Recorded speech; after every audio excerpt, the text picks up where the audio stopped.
topics and opinions expressed in the following show are solely those of the hosts and their guests and not those of W4CY Radio, its employees, or affiliates.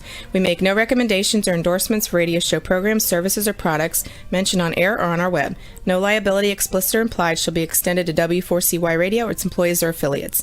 Any questions or comments should be directed to those show hosts. Thank you for choosing W4CY Radio.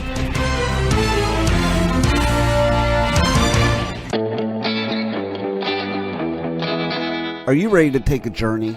Let's connect with the healers of the world. It's that time.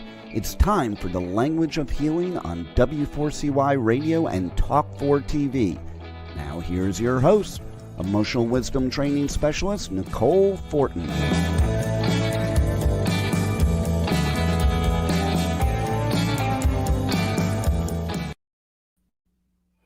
Hello, everybody, and welcome to the Language of Healing on W4CY Radio and Talk4 TV. You're streaming with us live on the radio or Facebook, YouTube, and or catching the replay. So however way you're tuning in today, thank you for being here. And today's show is around soulful roots and rhythm and telling your story through music. We have a wonderful guest on today who's a musician and quite an interesting storyteller. I wanted to have him on the show, Elliot Wyman, for that reason, because he's very good at translating what's going on in his world, what he sees in the world, into music. And I'm a fan of his work and his choice of rhythm and blues. And he's a musician that does a hybrid of modern take with traditional components. So there's roots, blues, electroacoustic, art, folk, and psychedelic undertones. And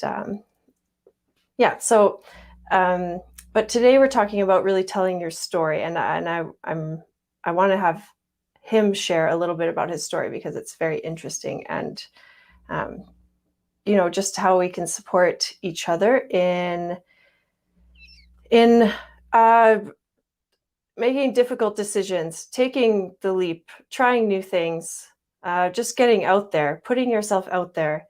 There's so many blocks and that can come up along the way that might stop you from really showing up and doing what you love or what you dream of. And it takes a lot of courage and bravery, especially to be a musician in today's world. So this will be a very interesting conversation, and I hope you take a lot out of this, as I always feel quite inspired and motivated to do something more after speaking with Elliot. So let's welcome him on, Elliot Wyman, the artist, the man, the band. Hi, Nikki. Hey, thanks for joining us. Thank you for having me. Yeah. So your story is an interesting one because you came from a corporate background of IT, and I mean, you've traveled extensively around the world, a father and doing life. And then all of a sudden you reconnected with your music, which is, I believe, been with you your whole life. But so maybe share with us a little bit about that leap. And I'll be happy. I know that's maybe big. Well, it was a circuitous route that brought me here.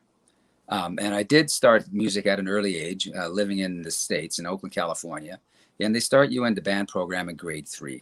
And for a variety of absurd reasons, I ended up playing the clarinet in the school band and really enjoyed it. And then when my family moved back to Canada, there was a gap between when we got here and I got my first clarinet in Canada. And I think that was because probably the financial challenges my family was under having moved. The net of it is, though, in that time, in that gap, I sort of lost interest in the instrument and wanted to play the drums in a rock band. And my father would have nothing of it. He was very clear, we'll never have drums in this house. And so that was the that was the ruling. I had to suck it up, and I used the wind and the embouchure I developed for the clarinet on the blues harmonica, which interested me at the time. And so that's what I did. And I was probably 19 when I got my first guitar and was just fascinated with the instrument. I had, out of high school, I started doing live sound for rock bands and traveled all across Eastern Canada. And it was a lot of fun. And in those days, you'd be in one small city for 6 days at a time. And you played every night and 2 shows on Saturday, and you moved on the 7th day. There was nothing to do in most of these towns, so the guys would just sit around and play the guitar. And I just got captivated by it. There's something about the tension, the innate tension in the instrument, the strings and so forth, that just really appealed to me. And so I started playing the guitar. But I always did it in the closet and in the back. I did it occasionally with my friends or in those circumstances that I just described. But I never did it in front of people, not in front of an audience. I'd play harmonica in front of an audience very happily, but not the guitar. At any rate, I started writing music almost immediately and went through a sweep of careers from a sound man into working in channels for the musical instrument industry. And I traveled all around Canada doing that. And that eventually segued into a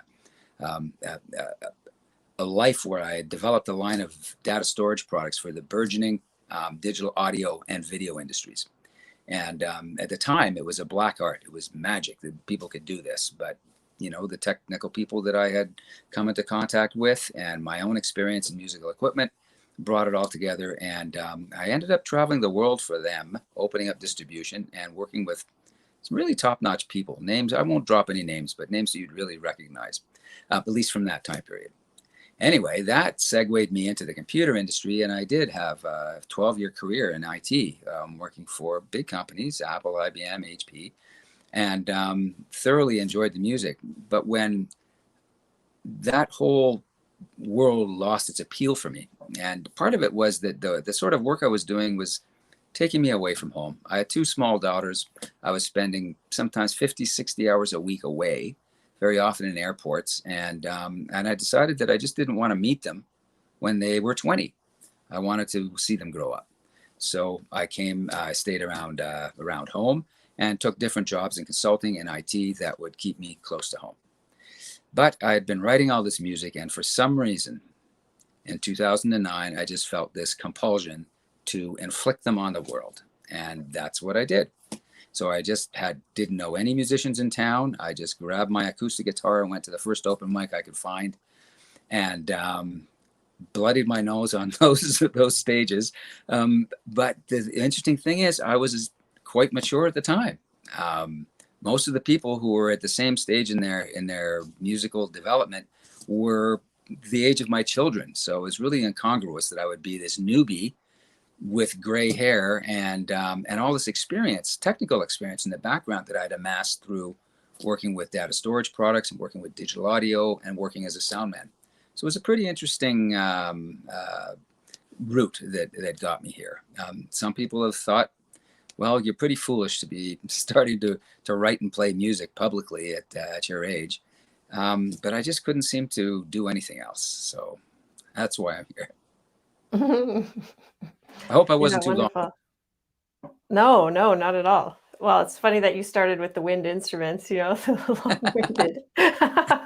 Yeah. Yes. So yeah, that is quite an extensive background. So what is it that drives you to keep coming back to it? I think that, like many of us when we're younger, we do have these natural tendencies towards something that really interests us, right? And then through life, because maybe it's not, I remember being really fascinated with the stars, and I wanted to make that my whole life. And it was kind of like, well, that's not really a career, that's a hobby. So but even though there are people that make a hobby out of that, but so yeah, to come through all of that, and I mean that takes bravery and courage to really get on that stage and show up. So what kept you doing that? Well, once you've broken the shell, so to speak, once you've done it once, and of course, the first time anybody does it, it never goes the way you'd expect. You're very anxious. And once you realize that you didn't die from that experience, it's much easier to do it the next time, and it gets more and more so. I studied English at the University of Toronto, specifically because I wanted to write better lyrics. I did it as a mature student. And I just love the idea of language and communicating with people.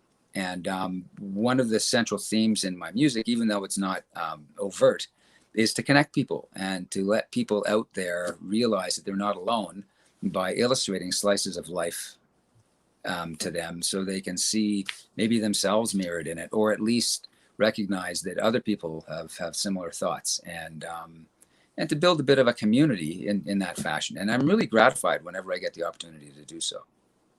Mm-hmm. And so you've been playing music. You have a few shows going on, and you've started a YouTube channel, and yes, you have a Facebook page. Yes. And so how can we find you there? Well, certainly on my Facebook page, and I'll be able to post links as well. The YouTube channel is brand new. I'm really excited about it. It's a concept. It's just me and my couch. It's nothing fancy. It's just straight ahead, me playing a song. It might be a cover song. It might be an original song that either I've just written or that I've somehow amended to suit my own sensibilities.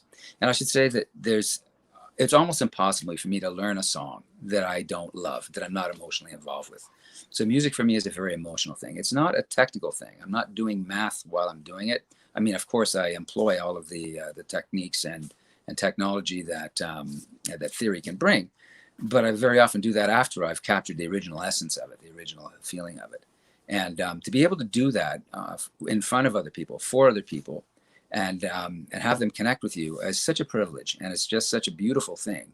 And it's kind of like, I guess if anybody, you or anybody's ever golfed, you know, a lot of people go out there and golf, they'll play their 18 holes, it takes them 4.5 hours, they get one shot off that's just perfect, and that's what keeps them coming back. Even if they duff every other one of the game, it's that one shot that keeps you coming back. And for me, it's when I'm connected with that audience, and I can see it in their faces as I'm playing, and we talk about it afterwards, and it's just a really beautiful thing. Unfortunately, it's not something that is durable in that instance, but that's almost the beauty of it, that it is so transitory. It's something that's created. It's an atmosphere, a vibe, and a connection that's created at that moment, and it can never be the same again, because you won't have quite the same people, you won't have quite the same emotions and the same feelings when you do it. At least when I do it. I'm not the kind of a person that's, I'm not trying to be Justin Bieber or, or start chiseling away at that market at all. I'm quite connected to the feelings, and however those feelings manifest themselves, that's how it will be. And I'm loath to try and package it in some way as to make it consumable for the masses. And maybe for that reason, I'm doomed to always play small stages, but I think it's no less gratifying. Mm-hmm. Yeah. Well, and it still has an effect on the people that are listening. And now that you have, your YouTube channel, that's great. I'm kind of reminded of Stompin' Tom, like he's the great Canadian. I just heard something recently, I think, because his son has revived.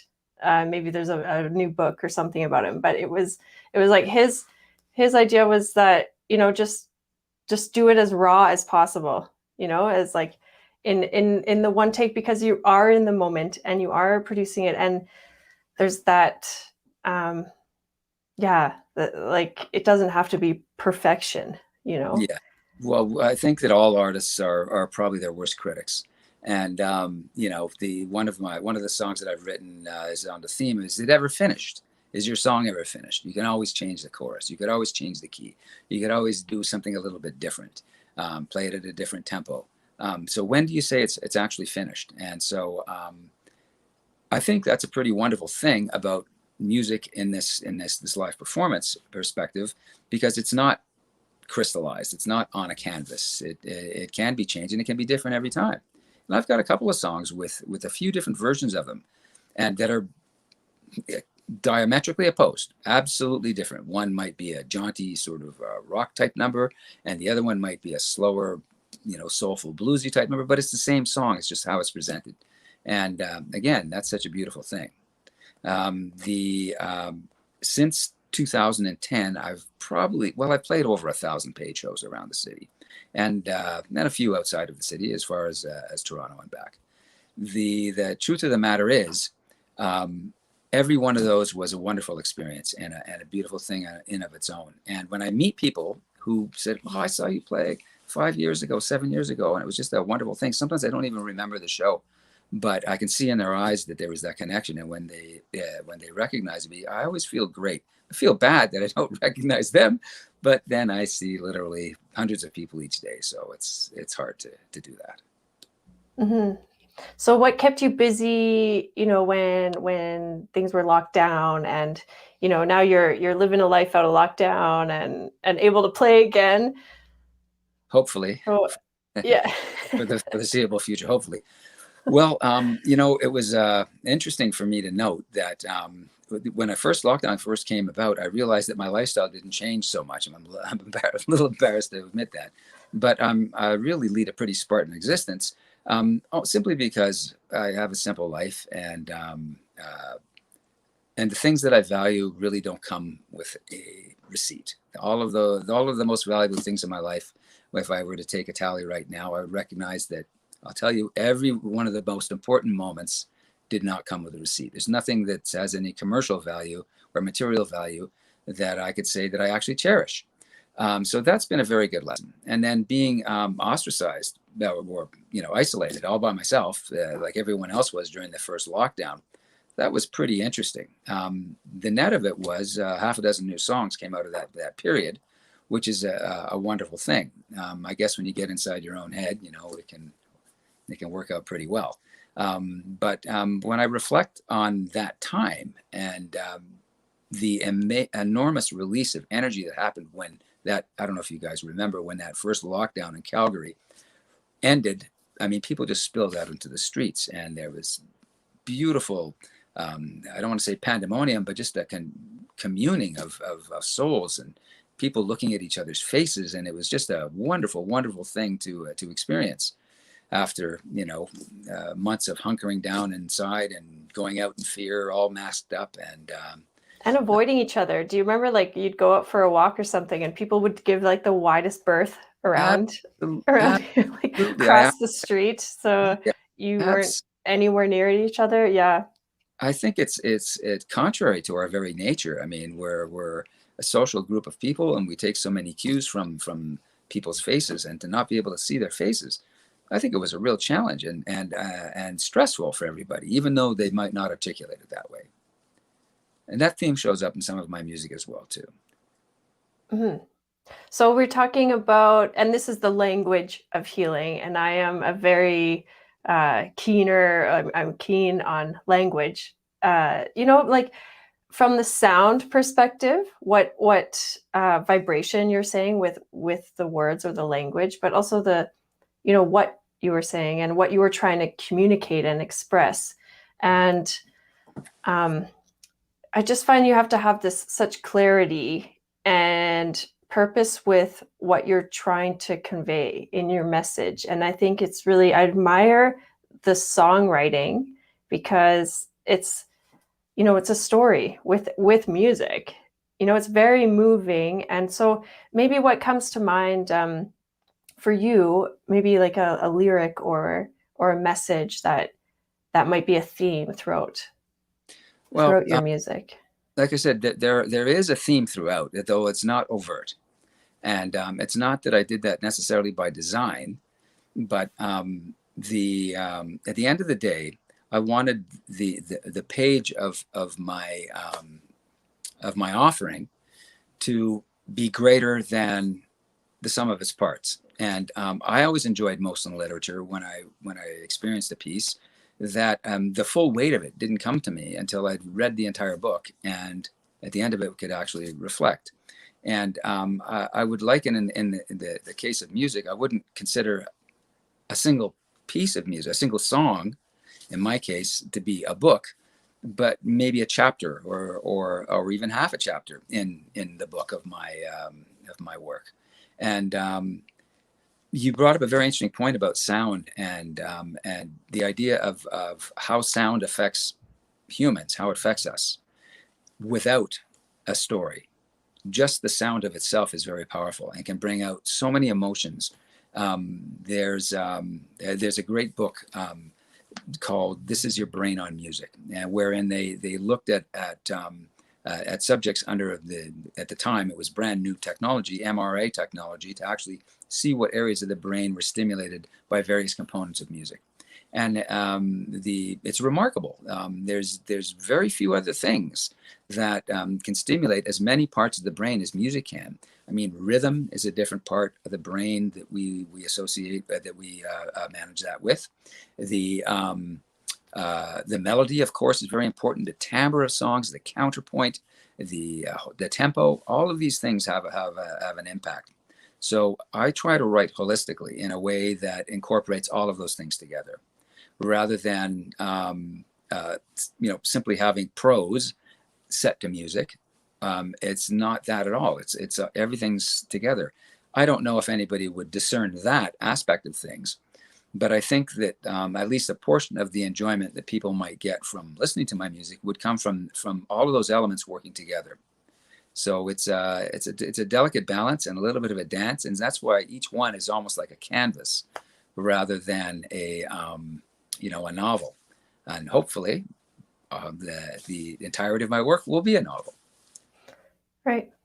Yes, just little snippets. Yeah, so we've got some comments here. It's not always about hooks and choruses.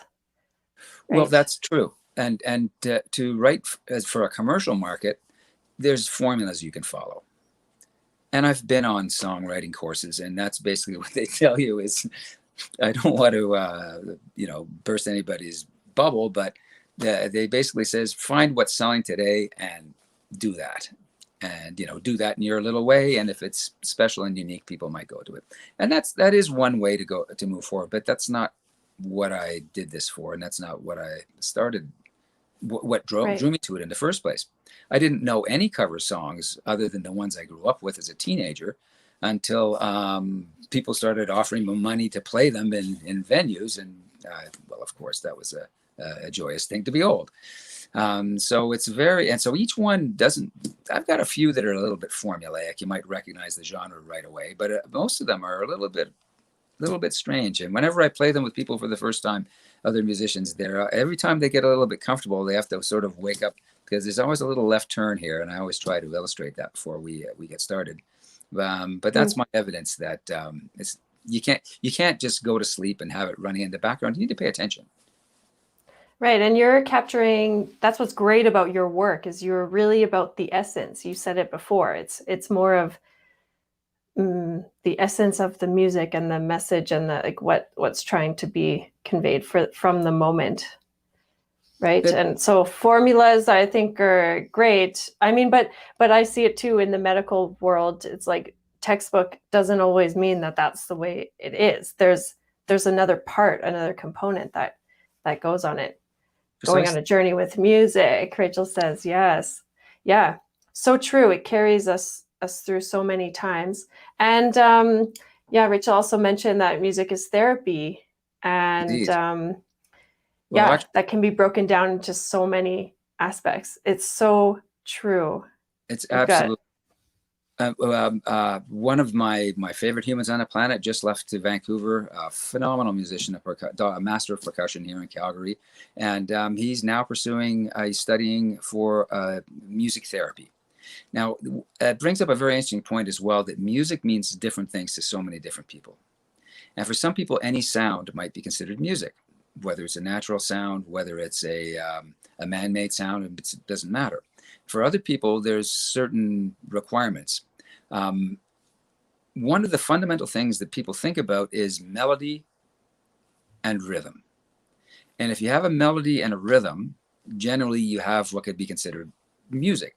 But some music has no melody whatsoever. There's all percussion music. There's music that exists from industrial sounds. And it's, nobody could say that it's not music. It's just different. And I've had to come to grips with that when working with other musicians, and recognizing that what one person considers important or fundamental, the other person may discount completely and think it's immaterial. You know, a lot of the popular music today is, well, rap music, for example, where there's not much of a melodic component to it. It's very strong prose. It's folk prose of today. It's very important work. It's not necessarily melodic, so you know you couldn't whistle the tune going someplace, but the words might stay with you. So it's such a broad thing. And the idea that frequencies in themselves can be healing is something that's been around for some time, and as you're probably aware, where I've even seen people say, well, there's certain frequencies that are that relates to specific areas of our well-being and our existence, and in some cases our physical well-being, that that are irrefutable. So if you hit that, you know, 432 cycles, it's going to produce a feeling of well-being. And that's an interesting idea of that I think we haven't explored anywhere near as much as we need to, both in the scientific and, of course, in the spiritual community as well. There's just so much to it. I mean, you've had experience with Tibetan bowls, I know, and all these wonderful sound elements that can move us as organisms in ways that are hard for us to understand. Mm-hmm. It's like if we are the vessel, the sound is what moves the vessel. That's just what's coming to mind. But yeah, I mean, I've studied lots of mantras and chanting, and that, you know, those are very ancient sounds, and that's what it's more about, right? Is having that resonant field within you that is vibrating, and it is like a canvas. It's like, Precisely, you know, a walking portrait. And then it's just amazing that music can then be encapsulated, like that moment can be captured almost like a picture or a snapshot of it sure can. What's happening. Yeah. And then when you add the story component to it, and music has been a way of communicating since, I mean, I think it probably helped develop our language. I'm not, you know, schooled in that area, but it's clear that music and dance was the way of communicating to your group what happened to you in the day. You know, it's your way of posting on Facebook. It used to be you could do a dance and show what happened on the hunt, or show what happened in the you know, that night when you were stuck on the, you know, in the rainstorm by yourself. So those experiences are very powerful, and I think that that's one of the reasons why musicians, or, well, I'll say musicians, but I'll also say pop stars are so vaunted, because they are doing that thing. Sometimes I worry about the messages that are coming across, or the lack thereof, in the course of popular music, but I'm not here to put anybody down. I'm an old man, and I have different sensibilities than the kids who are buying music today. So what is your message? Well, my message can be summed up in a very simple sentence. You're not alone. And the idea of being lonely in a crowd is one that's incredibly poignant. And I felt that way. I've traveled in countries where I didn't know the language, and where I was ostensibly alone. Excuse me for 1 second. I just have to plug in some power here. Make sure we don't go away.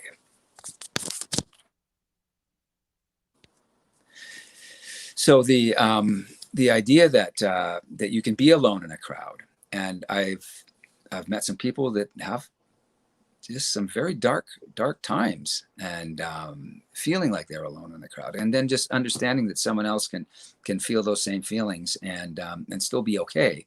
It gives people hope, I think.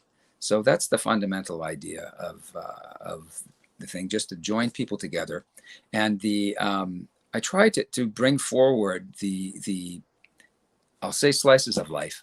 I try to bring forward the predicaments, the situations that happen to people in such a way that they're not judgy. And rather than saying, well, this and this and this happened, and this is how this person felt, and it was good or bad, I leave out that good or bad at the end. I mean, because, you know, the story's never ending. It's nice to be able to say at the end of the show, oh, look, everybody's happy. But, you know, next week there's going to be another intrigue, and they may not end up that way.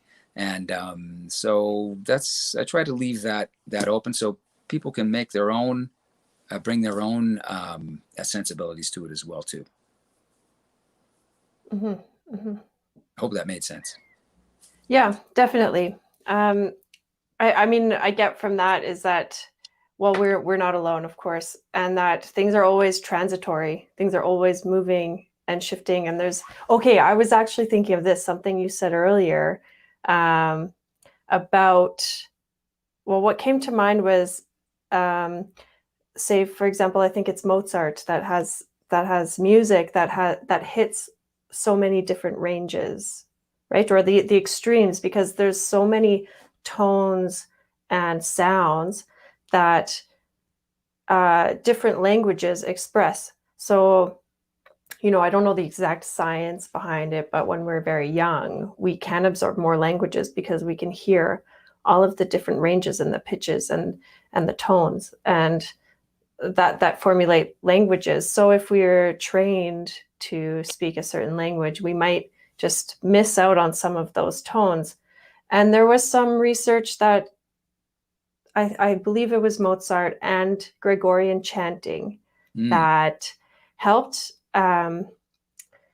children with auditory problems, or even ADD and those kinds of things, to help stimulate and balance the mind to hear those special tones. I don't know what your thoughts around that, or.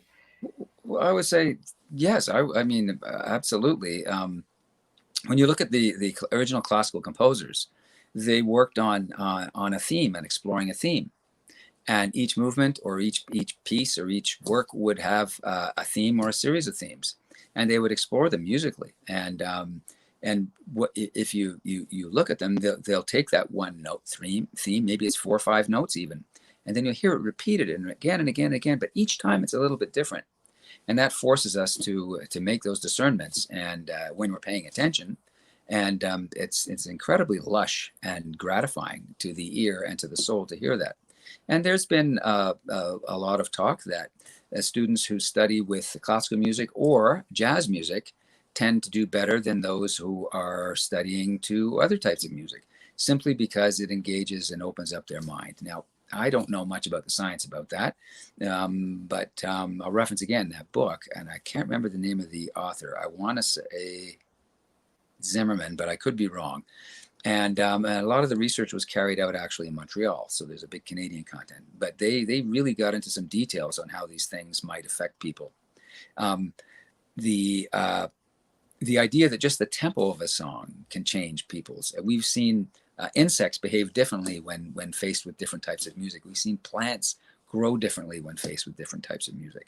So clearly, this is something that permeates our whole existence, and not just humans. Mm-hmm. Yeah, we just had a comment come in from Rachel about similar to composers who write music for movies, they target emotions to involve you in the movie. True that, yes.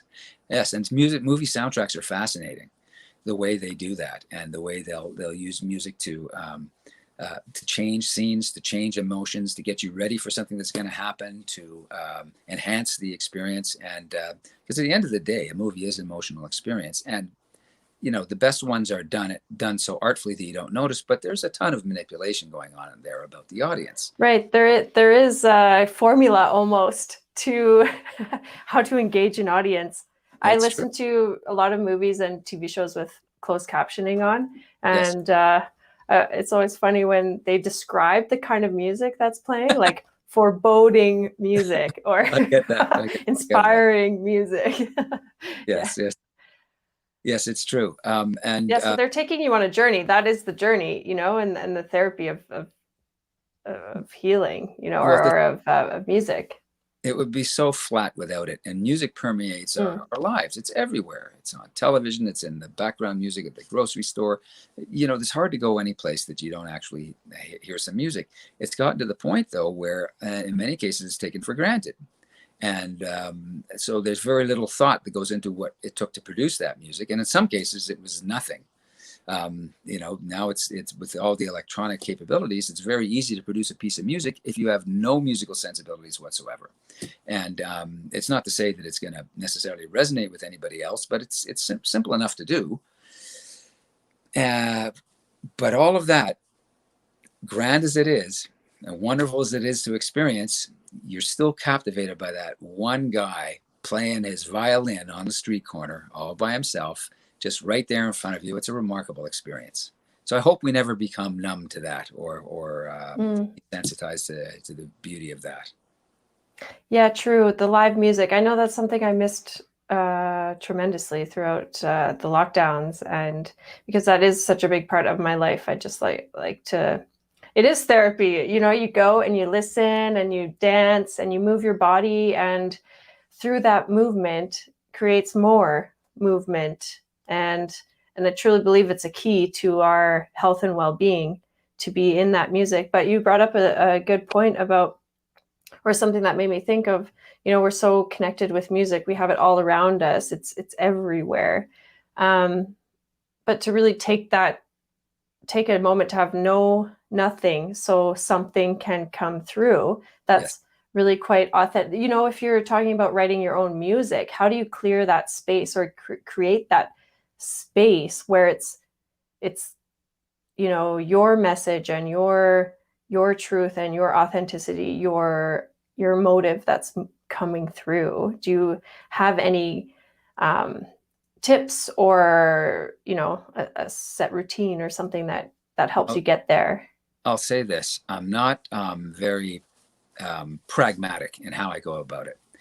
Professional songwriters will have a very tight regime where they will write every day. They will sit down and they will write every day. And I know people who literally write a song every day.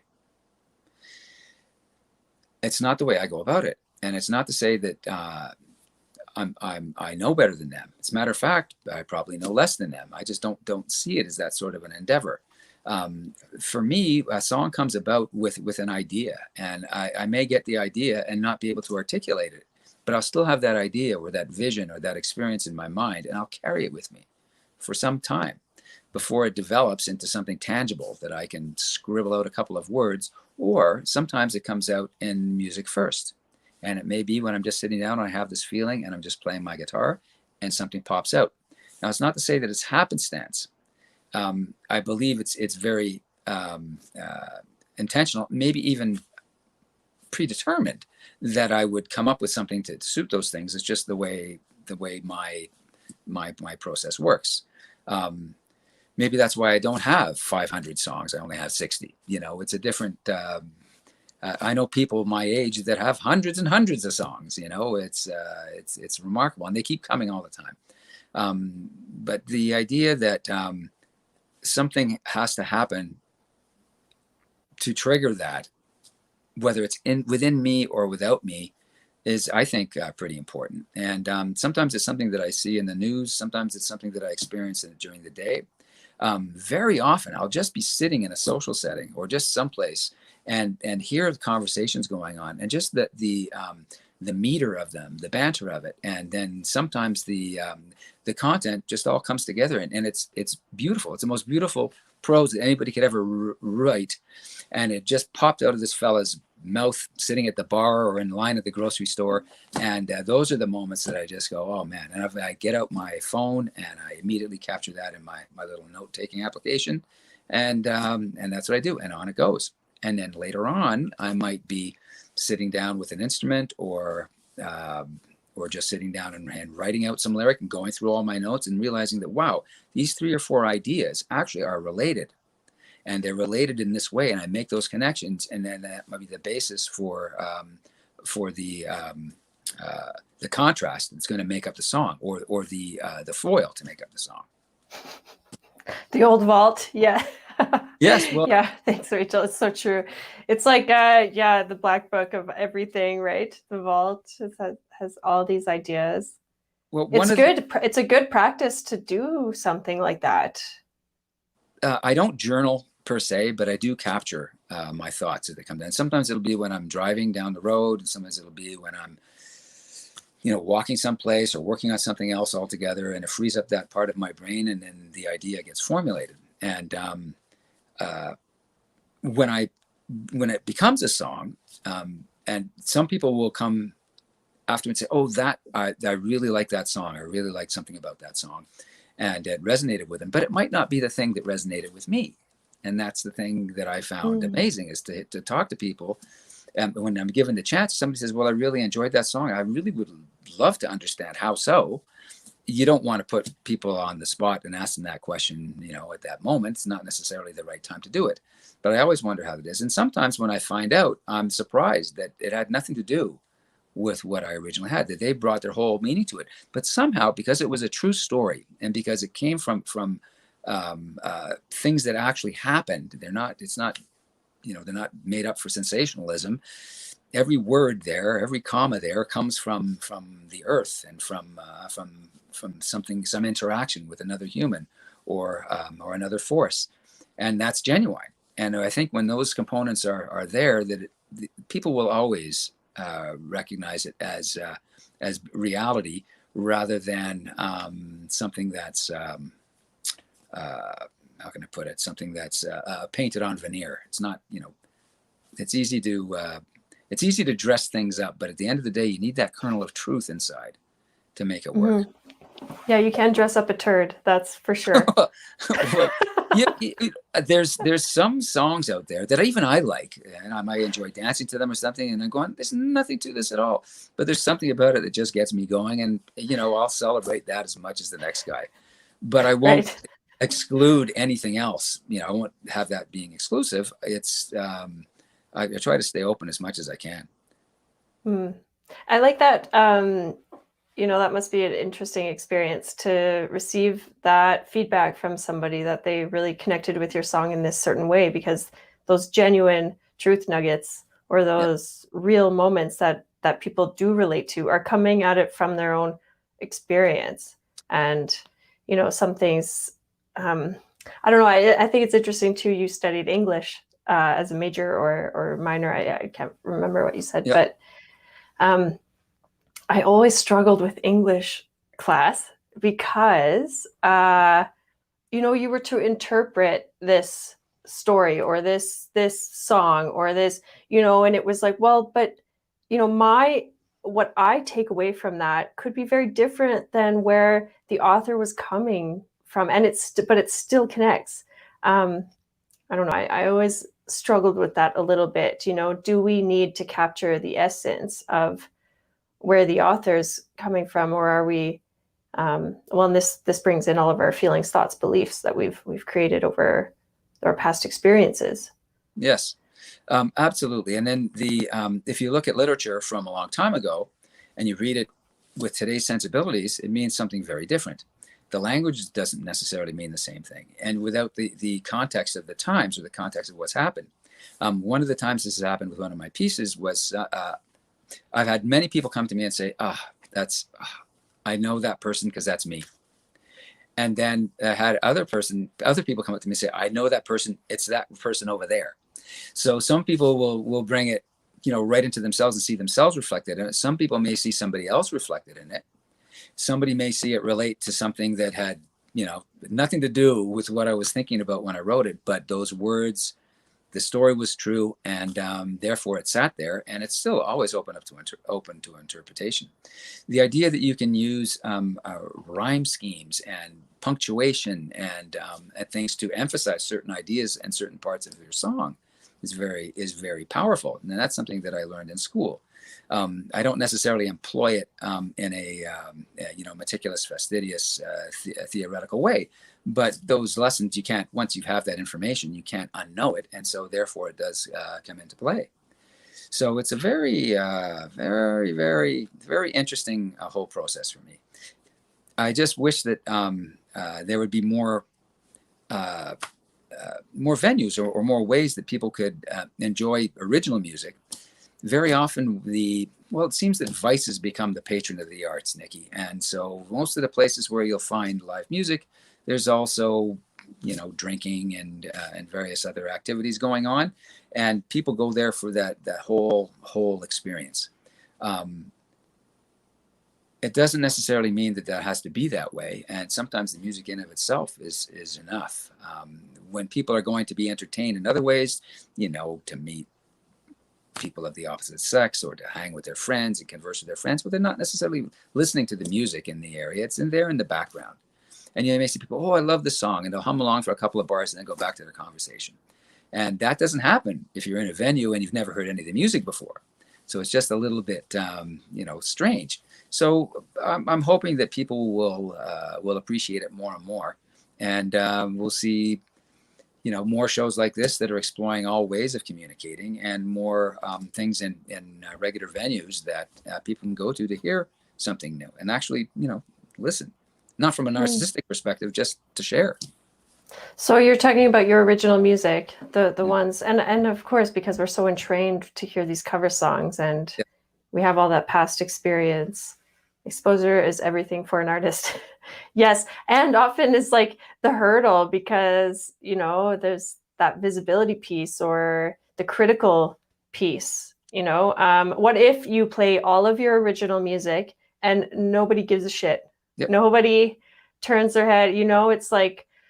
And then you play that one cover song and the whole crowd is crazy. And, that's where I think bravery and the courage comes in, because you need to keep exposing yourself and making yourself visible and heard. And that's a place a lot of people shy away from when it gets down to the nitty gritty. Yes, it can be. When you've written something and you're performing it in front of strangers, it's daunting. When you're performing in front of people, your friends, it can be even more daunting. But at the end of the day, you are rather bearing yourself, and it's not something that's not for everybody. A lot of people said, I would never get up and sing karaoke. Other people would say, oh, I'd do that, but I'd never go up and sing in a band. Other people say, well, I would do that, but I would never go up and sing something I wrote. At the end of the day, none of it's going to kill you. And the more people who do it, the more they'll realize that. But every chance I get to play for people is always a privilege. And whether they're there for the reasons that I would like them to be there for, or they're there for some other reason, it's always a good thing. And sometimes I've been in circumstances where, because of the nature of the room, people aren't very,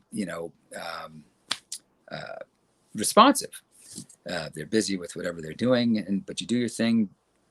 But even in those circumstances, there's always at least one person that comes to you afterwards and says, man, that was just great, and here's what I liked about it. And you could tell that even though they weren't, locked on you and clapping enthusiastically in every song, they actually paid attention and listened. And so that's a beautiful thing. It takes time for people to start to realize that they like what you're doing, and maybe want to feel compelled to come back and see it again. Mm-hmm. So for now, you're getting your exposure and your voice heard through YouTube. Well, obviously, it's doing live performances. Yes, I'm really excited about the YouTube thing. I just I have a whole bunch of content to put out there over the next couple of weeks. And so, what is your YouTube channel? It's just says Wyman, and like I say, I'll post a link to it afterwards. Right now, the only song up there is the first test song that I did. I kind of like it. It's a comment on our crazy times that we've had recently. It's called Nowhere to Run, and but it's actually a little bit somber. At the same time, I think pretty accurate, and maybe says things that people have been thinking all along. It doesn't say it doesn't predict the future, and it doesn't come out and say, oh, well, there's hope, or oh, well, there's no hope. What it does is it says that this is the circumstances, and maybe you felt it too.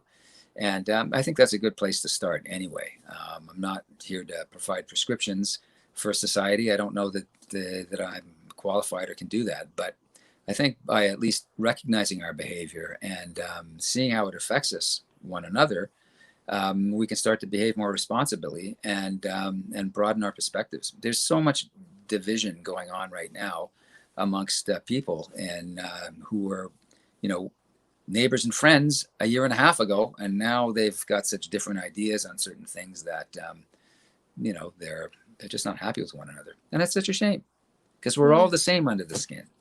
I know, right? Muscles and bones and blood, it is like anatomically structured similar, and even our brains, and our brains on music is very interesting.